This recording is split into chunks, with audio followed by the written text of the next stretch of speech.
मैं हूं खुशबू। आज फिर से लाई हूं मैं आपके लिए एक न्यू वीडियो जिसमें मैं आपको बताऊंगी कि जो क्रिमिनल प्रोसीजर कोड है उसका जो सेक्शन 7 है, सेक्शन 8 एंड सेक्शन 9 जो है वो हमें कौन से इन्फॉर्मेशन प्रोवाइड करता है। तो चलिए सबसे पहले हम देखते हैं जो आज का ये टॉपिक है वो बेसिकली करता है कि टेरिटोरियल पार्ट्स क्या होते हैं, यानी कि प्रादेशिक खंड क्या होते हैं, जो कि आपके सेक्शन 7 में बताया गया है। प्लस उसके बाद मेट्रोपोलियन एरियाज क्या होते हैं, यानी कि महानगर क्षेत्र क्या होते हैं, जो कि आपके सेक्शन 8 में बताया गया है। प्लस सेशन कोर्ट क्या होते हैं, यानी कि सत्र न्यायालय जिनको हम कहते हैं, उनके बारे में डिफाइन किया गया है, जो कि आपके सेक्शन 9 में बताया गया है। तो ये सारी चीज़ें आज मैं आपको इस वीडियो में क्लियर करने वाली हूँ। प्लस मैंने सेक्शन 1 से लेके सीआरपीसी के सेक्शन 6 तक का वीडियो ऑलरेडी बनाया हुआ है, तो अगर किसी ने भी ना देखा हो तो आप मेरी प्लेलिस्ट में जाके देख सकते हैं। उसमें सीआरपीसी की प्लेलिस्ट में आपको सारे वीडियोस मिल जाएंगे, प्लस कैसे आपको स्टार्टिंग करनी है बेसिक से, वो सारी चीज़ें आपको क्लियर हो जाएंगी। तो सबसे पहले तो हम स्टार्ट करते हैं कि जो हमारा सेक्शन 7 है वो क्या कहता है। सेक्शन 7 जो है वो हमारा प्रादेशिक खंड यानी कि टेरिटोरियल पार्ट्स के बारे में बताता है। अगर हम एज अ डेफिनेशन देखें तो सबसे पहले तो ये कहता है कि जो प्रत्येक राज्य है हमारे, जैसे कि अगर हम देखें तो जो हमारा ये है कि प्रत्येक राज्य जो है वो एक सेशन खंड होगा। ठीक है, यानी कि राज्य को क्या बताया गया है कि एक सेशन खंड होगा तथा उसमें कई सेशन खंड होंगे। अतः सेशन खंड एक जिला होगा अथवा उसमें कई जिले होंगे, लेकिन प्रत्येक महानगर क्षेत्र एक अलग सेशन खंड तथा जिला माना जाएगा। ठीक है, अगर हम इसको एक शॉर्ट देखें, जैसा कि मैंने आपको बताया होगा, इससे आपको डेफिनेशन बहुत अच्छे से क्लियर हो जाएगी। अगर हम सबसे पहले देखें तो जो राज्य है हमारा वो क्या होगा, एक सेशन खंड होगा। ठीक है, और उसमें क्या होगा, कई सेशन खंड होंगे। ठीक है, यानी कि कई सारे सेशन पार्ट्स होंगे। तो राज्य को अब यहाँ तो क्लियर हो गया, अब राज्य क्या हो गया, वो सेशन खंड हो गया। ठीक है, अब उसके बाद आता है कि जो सेशन खंड होंगे वो क्या होंगे, एक जिला होगा और उसमें भी कई जिले होंगे। ठीक है, उसके बाद आता है हमारा मेट्रोपोलियन एरिया। लेकिन यहाँ पे तो अभी तक बात हो रही थी कि राज्य की कि एक सेशन खंड होगा, उसमें कई सेशन खंड होंगे, फिर एक सेशन खंड होगा, वो क्या हो जाएगा, हमारा जिला होगा तथा उसमें कई जिले होंगे। लेकिन अब यहाँ पे बात आती है हमारी महानगर क्षेत्र की, तो इसमें क्या होगा, एक अलग सेशन खंड होगा तथा एक अलग जिला माना जाएगा। यानी कि जो राज्य में क्या होगा, जो सेशन खंड होंगे और जो सेशन खंड में जिले होंगे, उसमें क्या होता है कि जो हमारा मेट्रोपोलियन एरिया होगा उसमें एक अलग सेशन खंड और एक जिला, यानी कि मेट्रोपोलियन एरिया जो होगा उसको किसी भी चीज़ से कोई भी कनेक्ट नहीं किया जाएगा। ठीक है, तो ये है तो हमारा सेक्शन 7। एक चीज़ मैं आपको और बता दूं कि इसमें भी अगर कोई भी सीमा में, कोई भी क्षेत्र में कुछ भी अगर कुछ भी घटाया बढ़ाया जाता है, तो जो हमारी स्टेट गवर्नमेंट होती है, यानी कि जो हमारी स्टेट गवर्नमेंट जो होगी यहाँ की, ठीक है, उनके पास पूरी पावर होती है। ठीक है, वो हाई कोर्ट की मदद से जो है उसमें क्या कर सकते हैं, उसमें सीमा में घटा बढ़ा सकते हैं, यानी कि उसमें चेंजेस कोई भी कर सकते हैं। ठीक है, ये था हमारा सेक्शन। उसके बाद हम चलते हैं हमारा सेक्शन 8 पे, जो कि हमारा है मेट्रोपोलियन एरियाज के बारे में बताता है। सबसे पहला जो इसका इम्पोर्टेंट पॉइंट होता है, देखिए मेट्रोपोलियन एरिया की हम पहचान किस तरीके से करेंगे।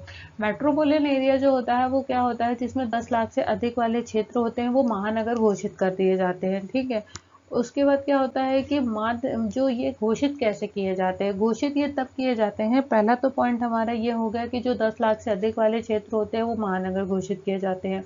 और जो हमारा सेकंड पॉइंट है वो ये है कि महानगर क्षेत्र को जो स्टेट गवर्नमेंट है वो कैसे कैसे घोषित करती है। तो क्या होता है, एक नोटिफिकेशन जारी करती है। ठीक है, जिसको हम हिंदी में अधिसूचना बोलते हैं। तो वो एक नोटिफिकेशन जारी करती है, उस नोटिफिकेशन के थ्रू जो है उससे ये पता चलता है कि कौन सा नगर था जो महानगर में कन्वर्ट हो गया है। ठीक है, उसके बाद अगर हम देखें तो बॉम्बे, कोलकाता, मद्रास, अहमदाबाद ये ऐसे शहर है कि जब जब सीआरपीसी बनी थी उस टाइम पे जब ये रूल आया था, यानी कि सेक्शन 8 बना था, तो उस टाइम पे ये जो 4 थे ये ऐसे शहर थे जो कि महानगर घोषित किए गए थे। उसके बाद सबसे एक इम्पॉर्टेंट पॉइंट सबसे ज़्यादा ये है कि अगर इनकी भी कोई भी एरिया में, क्षेत्रफल में कुछ भी घटाया बढ़ाया जाता है, तो उसकी जो पावर होती है वो स्टेट गवर्नमेंट के पास होती है, जो कि वो हाई कोर्ट की मदद से, हाई कोर्ट के द्वारा जो है हम क्या कर सकते हैं, ये पावर होती है स्टेट गवर्नमेंट के पास, उनको घटा सकते हैं, बढ़ा सकते हैं। दूसरा सबसे ज़्यादा इम्पोर्टेंट पॉइंट ये होता है कि अगर कोई भी मतलब कि अगर कोई भी पहले से केस चला होता है महानगर क्षेत्र में और वो महानगर से हट गया है, यानी कि अगर उसमें 10 लाख से कम लोग हैं और वो महानगर क्षेत्र से हट गया है, तो उसमें क्या होता है कि उसमें उसी तरीके से सारे ट्रायल्स चलेंगे, उसी तरीके की केस लड़ा जाएगा जैसे पहले के बिहाफ पे लड़ा जा रहा था। यानी कि उनके क्षेत्रफल में या उनके एरिया में या उनकी सीमाओं में कोई भी घटाव बढ़ाव करने पे, या अगर वो महानगर क्षेत्र नहीं रह जाते या वो महानगर क्षेत्र बन जाते हैं, कोई भी क्षेत्र ऐसे जो पहले महानगर क्षेत्र नहीं थे लेकिन बाद में बने, लेकिन उनके जो पहले के जितने भी केसेस होंगे वो उसी अकॉर्डिंग ही चलेंगे जैसे वो पहले से चलते आ रहे थे। ठीक है, अभी तक मैंने आपको बता दिया कि सेक्शन 7 क्या होता है, जो कि आपका टेरिटोरियल पार्ट्स होते हैं, प्लस मैंने आपको बताया कि सेक्शन 8 क्या होता है, जो कि हमारा मेट्रोपोलियन एरियाज के बारे में बताता है। मैंने सेक्शन 7 एंड सेक्शन 8 आपको क्लियर कर दिया है। अब है हमारा सेक्शन 9, जो कि बताता है कि सेशन कोड क्या होते हैं। ठीक है, तो अब हम सबसे पहले तो ये जानेंगे कि सेशन कोड क्या होते हैं, वो कैसे बनते हैं। तो इसका जो सबसे पहला पार्ट है वो ये है कि जो राज्य सरकार होती है, यानी कि जो स्टेट गवर्नमेंट होती है, वो प्रत्येक जो सेशन पार्ट होता है यानी कि सेशन खंड होता है, उसके लिए क्या करती है, एक सेशन कोड बनाती है। ठीक है, यानी कि अब हमें ये पता चल गया कि सेशन कोड क्यों बनते हैं। सेशन कोड तभी बनते हैं जब एक स्टेट गवर्नमेंट क्या करती है, सेशन खंड के लिए एक सेशन कोड बनाती है। अब बात यहाँ पे ये आती है कि उसमें रहेगा कौन, उसको देख रेख कौन करेगा, तो कौन करेगा, एक न्यायाधीश करेगा। उसके बाद आता है कि हाई कोर्ट क्या करती है, उसमें 2 और जजेस को ऐड करती है, यानी कि एक जो होता है हमारा एडिशनल होता है और दूसरा हमारा होता है असिस्टेंट होता है। ठीक है, उसके बाद जो हमारा 4th पॉइंट है वो ये है कि जो हाई कोर्ट होती है वो क्या करती है कि अगर कहीं पे कोई भी एक सेशन मजिस्ट्रेट है, ठीक है, उसमें वो क्या करती है कि दूसरे भी सेशन खंड के लिए वो क्या कर सकती है, उसको नियुक्त कर सकती है। ऐसा नहीं है कि मतलब वो क्या कहते हैं, दूसरे के लिए भी वो अपर सेशन न्यायाधीश को भी नियुक्त कर सकती है। यानी कि एक में वो एज अ तो सेशन न्यायाधीश काम कर ही रहे हैं, दूसरे में भी उसे नियुक्त कर सकती है। उसके बाद अगर हम देखें तो हमारा जो 5th पॉइंट है वो ये कहता है कि अगर कहीं पे सेशन न्यायाधीश का पद जो है वो खाली है, ठीक है, यानी कि कोई भी ऐसी वैकेंट है जो कि खाली है, तो उसमें क्या करेगी, एक मुख्य न्यायाधीश द्वारा यानी किसी काम को निपटाए जाने के लिए वहां पे भी व्यवस्था कर सकता है। ठीक है, यानी कि ऐसा नहीं कि अगर कोई एक जगह नियुक्त हो गया तो वह दूसरी जगह काम नहीं कर सकता है। उसके बाद इसका जो लास्ट पॉइंट है वो ये है कि जो सेशन कोर्ट होता है हमारा, वो अपनी बैठक ऐसे स्थान पर करेगा जो उच्च न्यायालय द्वारा नोटिफाई की गई हो।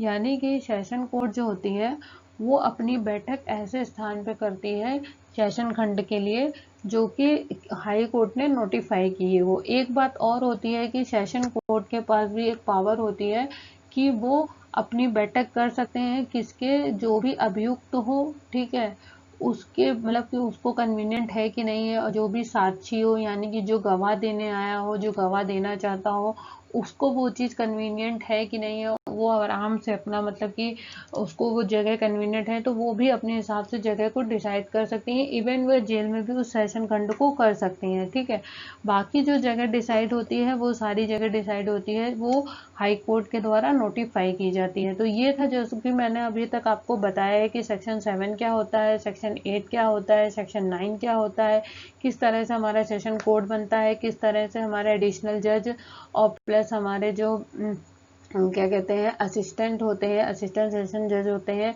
उनको किस तरह से बनाया जाता है, किस तरह से वह काम करते हैं। तो ये सारी चीज़ें मैंने आपको बताई हैं।